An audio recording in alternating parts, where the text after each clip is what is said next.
अस्सलाम वालेकुम दोस्तों, क्या हाल है आप सबका। उम्मीद है ठीक होंगे। ये कहानी है मेरी सालियों की और ये बहुत ही ख़ास होने वाली है। चलो तो शुरू करते हैं। आज भी एक साली मेरे कमरे में मौजूद थी। मेरी बीवी के साथ बैठी खुश गप्पियाँ मार रही थी। मैं अफ़स से थका हारा घर पहुंचा था।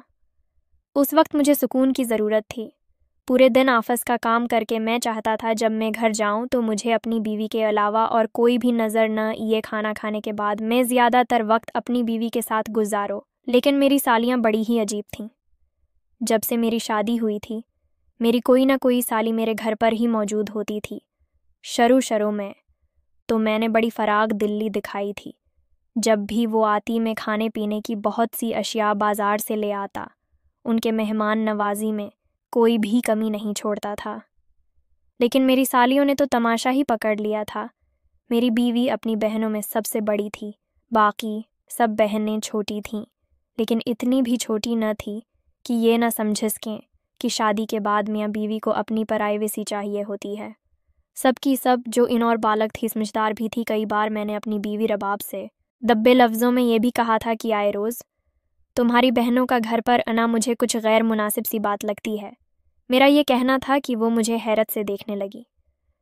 कहने लगी मैं अपना घर बार, अपना मेका, माँ बाप बहन भाई सबको छोड़कर आपके घर पर रह रही हूँ, और फिर आप घर में होते भी अकेले हो। आपके वालिदैन हयात नहीं हैं।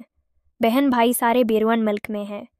मैं पूरा दिन बोर हो जाती हूँ। क्या हर्ज है कि 2 घड़ी मेरी बहनें आकर मेरा दिल बहला देती हैं, वरना मुझे तो ये घर काट खाने को दौड़ता है। ये कहते हुए उसने मोटे मोटे उनसो बहाने शुरू कर दिए। मैंने उसे शकवाकना नज़रों से देखा। मैंने कहा चलो ठीक है, कोई बात नहीं।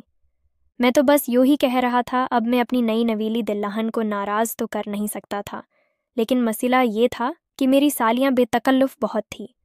बड़े आराम से वो मेरे बराबर में बैठ जाती थी।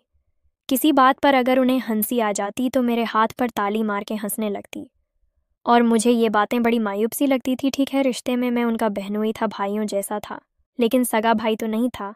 हर रिश्ते का कोई ना कोई लिहाज और मरवत होती है, लेकिन मेरी सालियों की शारतें तो दिन बदन बढ़ती चली जा रही थी। एक बार जब मैं घर में आया तो खुदा का शुक्र अदा किया, क्योंकि आज घर में बड़ी खामोशी थी। मैंने सुख का सांस लिया कि चलो अच्छा है, मैं थोड़ा वक्त रबाब के साथ गुजारूंगा, वरना तो कोई उसकी बहन ही रहती है, और रबाब का तकरीबन सारा वक्त अपनी बहन की नज़र ही हो जाता है। मैं किचन में दाखिल हुआ तो रबाब खाना बना रही थी। उसके खुले लंबे बाल देखकर मेरा दिल गुस्ताखी करने के लिए अकसाने लगा। जैसे ही मैं उसकी जानिब बढ़ा और इससे पीछे से अपनी बाहों में लिया, वो एकदम ही चीखने की आवाज़ मेरे कानों से टकराई। कौन है? बदतमीज़। इसकी यही आवाज़ सुनकर तो मैं हवास बाख्ता हुआ था, क्योंकि वो रबाब की आवाज़ नहीं थी। मैं एकदम से किसी करंट की मानंद पीछे हटा था, लेकिन जब मैंने उसे अपनी जानिब मड़ते हुए देखा तो मेरे होश उड़ गए। वो मेरी सबसे छोटी साली थी, जो कि मेरी ही बीवी का जोड़ा पहने हुए थे। अपनी नज़र का चश्मा नाक से ऊपर किया और कहने लगी, कासिम भाई आप भी बड़े अजीब हैं। मैं तो अपनी नज़रों में शर्मंदा सा होकर रह गया था।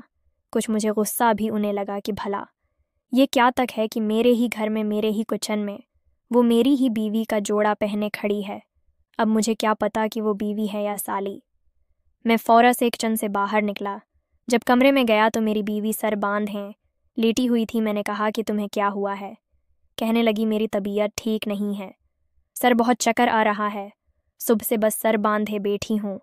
वो तो अच्छा है कि छोटी आ गई और उसने खाना वाना बना दिया, वरना मुझसे तो आज कोई काम नहीं हो रहा था। मैं अपनी बीवी की बात सुनकर उसे गुस्से से देखने लगा। हर बार उसका कोई न कोई बहाना होता था, लेकिन इस रात। दोस्तों, अगर आप इस कहानी को पूरा सुनना चाहते हैं तो मेरे चैनल को सब्सक्राइब ज़रूर करें।